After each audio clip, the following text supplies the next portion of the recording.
পুরো খবর। অনলাইনে শেখ হাসিনার ভাষণের প্রতিবাদে ধানমন্ডি ৩২ নম্বর বাড়িতে ভাঙচুর চালিয়েছে বিক্ষুব্ধ ছাত্র জনতা। সন্ধে ৭:৩০ পর থেকে বিভিন্ন স্লোগান দিয়ে ধানমন্ডি ৩২-এ জড়ো হতে থাকেন তারা। রাত ৮টার দিকে বাড়ির ভেতরে ভাঙচুর শুরু করেন। এ সময় ৩২ নম্বরের বাড়ির দেয়াল হাতুড়ি দিয়ে ভাঙতে থাকেন। ভেঙে ফেলা হয় শেখ মুজিবুর রহমানের মুরাল।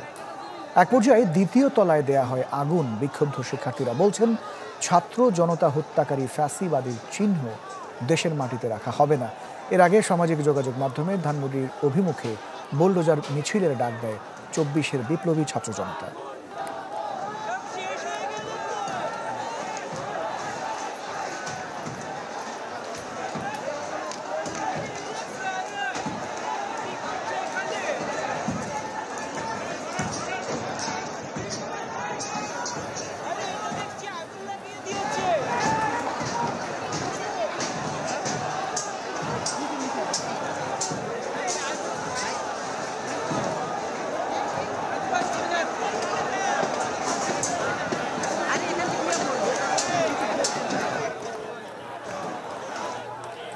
দর্শক, অনলাইনে শেখ হাসিনার ভাষণ দেওয়ার প্রতিবাদে ধানমন্ডির ৩২ নম্বরে চলছে বিক্ষুব্ধ ছাত্র জনতার ভাঙচুর। সেখানে রয়েছেন আমাদের দুজন সহকর্মী, সুলতান মাহমুদ আরিফ এবং জুমাতুল বিদা। আমরা দুজনের সাথে কথা বলার চেষ্টা করছি।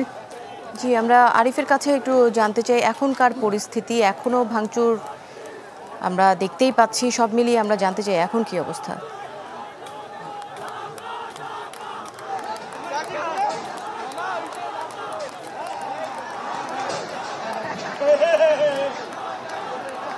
আরিফ শুনতে পাচ্ছেন নিশ্চয়ই?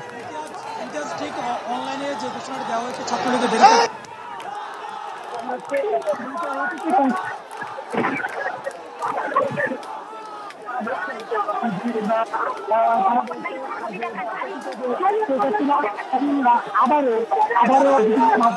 বিক্ষুব্ধ যারা রয়েছেন তারা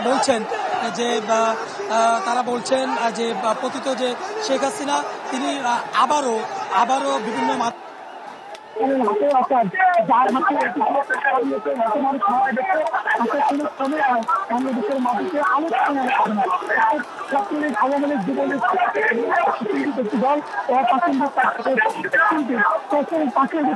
দেশের মাটিতে আলোচনায় আনা যাবে না, অর্থাৎ ছাত্রলীগ, আওয়ামী লীগ, যুবলীগ, স্বেচ্ছাসেবক লীগ অপ্রাসঙ্গিক একটি দল, অপ্রাসঙ্গিক তাদের আলোচনা, কিন্তু প্রাসঙ্গিক হওয়ার জন্য তারা যে চেষ্টা করছেন সেই চেষ্টার প্রতি ক্ষোভ জানানোর জন্যই ছাত্র জনতার আজকে যে উত্তাল যে অবস্থান সেটি কিন্তু দেখা গিয়েছে। এবং এটিকে কেন্দ্র করে মঙ্গলবারে যে ফেসবুক পোস্টটি দেওয়া হয়েছে মাধ্যমে সোশ্যাল মিডিয়ার